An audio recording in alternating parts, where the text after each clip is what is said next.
Hi, and welcome to Enchantment of Eternity's review of Carpenter Street, which is episode 11 of season 3 of Star Trek Enterprise. This video is a part of Star Trek Week, where I review 5 episodes of Star Trek, one from each of the 5 Star Trek series. Typically, I review episodes of Star Trek as requested by my viewers. However, for Star Trek Week, I'm choosing the episodes myself. Episodes that I personally want to review. For Star Trek Enterprise, I've chosen Carpenter Street. Carpenter Street is the episode in which Captain Archer receives a visit from the time traveler he knows as Daniels, who tells him they've detected a couple of Xindi reptilians on Earth in Detroit in the year 2004, and he wants to send Archer back to that time to find out what they're doing there and to stop them. Archer brings T'Pol with him, and Daniels sends them both back to Detroit 2004. After driving around the city and scanning with their tricorders, they discover that the Xindi are in an abandoned warehouse. However, while they're there, they discover a man delivering an unconscious person to the Xindi, so Archer and T'Pol, posing as cops, apprehend and interrogate this man whose name is Loomis, and discover he works at a blood bank and is being paid by the Xindi to deliver 8 people who have different blood types to the Xindi, and is getting paid $5,000 for each person he delivers. However, he has no idea who the Xindi are, as he has never seen their faces or asked any questions. Archer and T'Pol devise a plan to have Loomis deliver Archer as one of the last people with the blood type that they require so they can investigate. Once there, Archer discovers they are building a biogenic weapon capable of wiping out all of humanity. Archer attacks the Xindi, but one of them gets away and goes to a rooftop in an effort to release the virus and kill most of humanity. However, Archer manages to stop him just in the nick of time, and they travel back to the 22nd century along with all the Xindi bodies and their equipment, leaving Loomis for the police, who assume he's delusional as he just raves about lizard people with ray guns. Now, I feel that this is a truly unique episode of Star Trek, as I feel there's absolutely no other episode like it. Sure, there are other episodes where the hero crew travel back to what is present-day Earth for the time the episode aired, and there are plenty of other episodes with a dark tone. However, I don't feel it was ever done quite like this before. In fact, this was the only Star Trek episode ever to receive a rating of TV-14 in the US for its portrayal of prostitutes and drug use. In fact, this episode did seem to be taking a lot of cues from modern day crime dramas like CSI, Law and Order, and other shows of the like, as a lot of it focuses on Loomis, who is a very shady individual. In fact, it's about 10 minutes through the episode before the Enterprise crew are even shown. And because it's taken the tone from gritty crime dramas, it has more of the feel, which completely sets it apart from all other episodes of Star Trek, even those when the crew travel back to present day or near future, such as Voyager's Future's End and Deep Space Nine's Past Tense, which have slightly more modern day tones. None of them were nearly as dark as this one, though.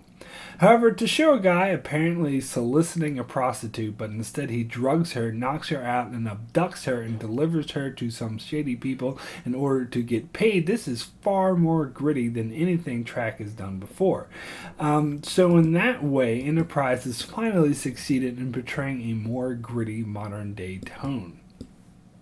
This episode, being in the 3rd season, was a part of the season-long story arc about the Xindi threatening to destroy Earth. This episode was episode 11 out of 24 episode season, so it appears pretty much halfway through the season. However, the season had a very slow start to the season-long story arc, and thus marks one of the first episodes where it really starts to kick in. Although this is a standalone episode and it works really well as one, as you can enjoy this on its own without having to see any other episode in season 3, it does bear significance to the overall Xindi story arc and will be referenced again several times towards the end of the season. For example, we learn more about the events that occurred in this episode that weren't fully explained here, but are explained in later episodes, such as why the Xindi were creating a biogenic weapon in the past and how they got there. The answer is that, as Season 3 explains, the Xindi are made up of 5 existing subspecies whom form a council and must have a majority to make decisions, and apparently the option of using a biogenic weapon against the humans was ruled out by the council, which explains why the reptilians were attempting to build it on Earth in the past in order to hide their efforts from the other subspecies of Xindi who would be against this. In fact, when Captain Archer presents the evidence for what the reptilians were doing in this episode to the other Xindi, they are not very pleased about it and see it as a betrayal. As to how the reptilians traveled back in time, we later learned they had assistance from the Spear Builders, a species that exists outside of normal space-time, and the ones responsible for falsely leading the Xindi to believe that humanity will destroy them, which leads them to want to strike first. The Spear Builders in this case subvert the wishes of the Council in order to help the reptilians pursue a biogenic weapon in the past, and I do believe an explanation was given later on as to why they simply didn't time travel again, having to do with the Spear Builders having limited abilities to manipulate space-time, and doing so took a lot out of them and they wouldn't be able to do it again. Now, I'm unsure as to whether or not the writers had planned all this when they wrote this episode,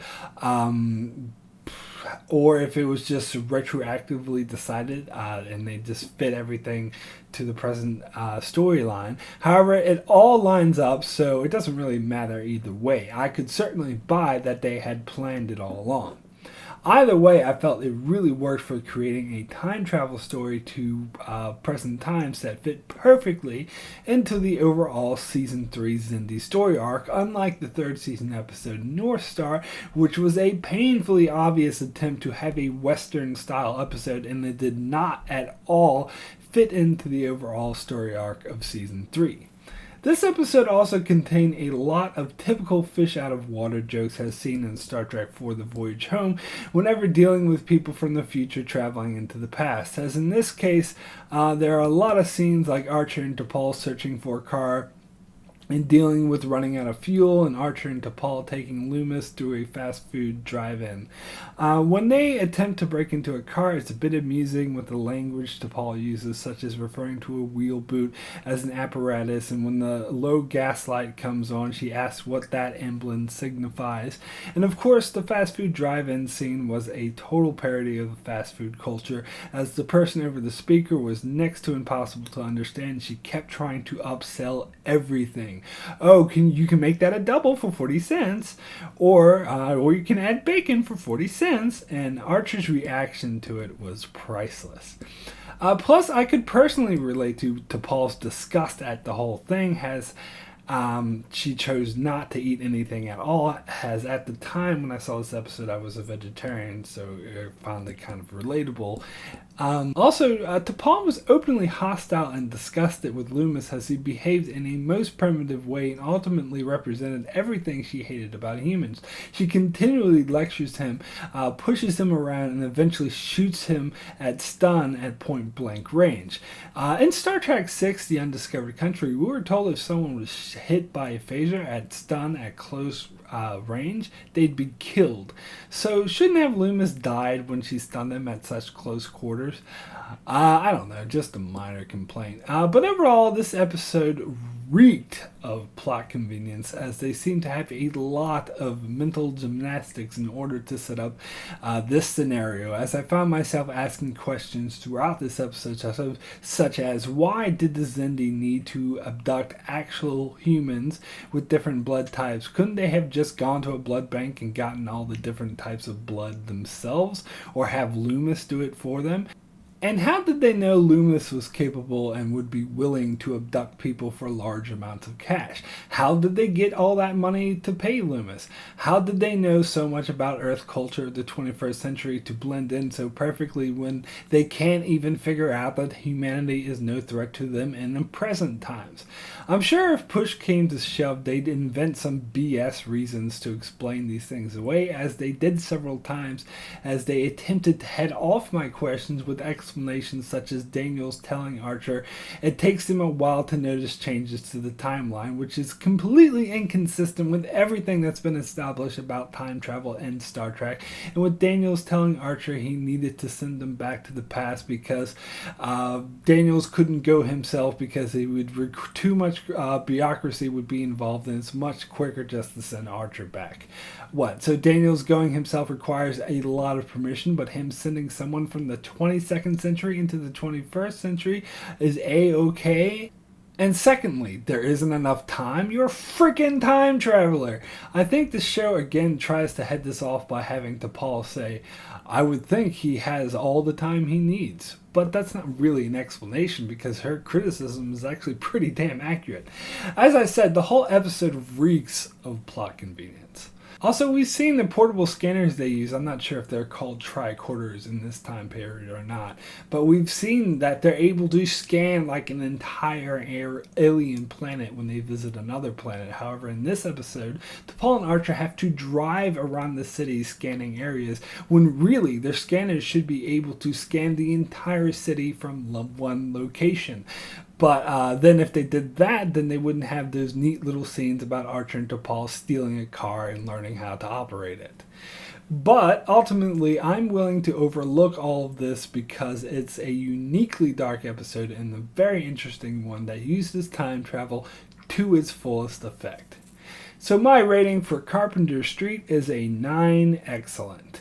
A really suspenseful episode that's pulled off really well and integrating into the overall Season 3 story arc nicely, and one of the best examples of traveling back to our present day times ever seen in Star Trek that doesn't feel too forced or fake like Future's End, as it does a much better job of integrating the grittiness of modern day times into Star Trek lore by emulating other crime dramas which bring in a fresh and interesting element into the Star Trek universe. So that's it for my review of Carpenter Street, which is the last video for Star Trek Week. However, you can check out my channel for the other videos of Star Trek Week, including many other Star Trek reviews and reviews for shows like Game of Thrones. And if there's any episode from Enterprise or any of the 5 Star Trek series you'd like me to review, just leave a comment below with the episode you'd like me to review, but 1 episode request per person, please. And make sure you subscribe so you can keep up with all that. Thanks a lot for watching.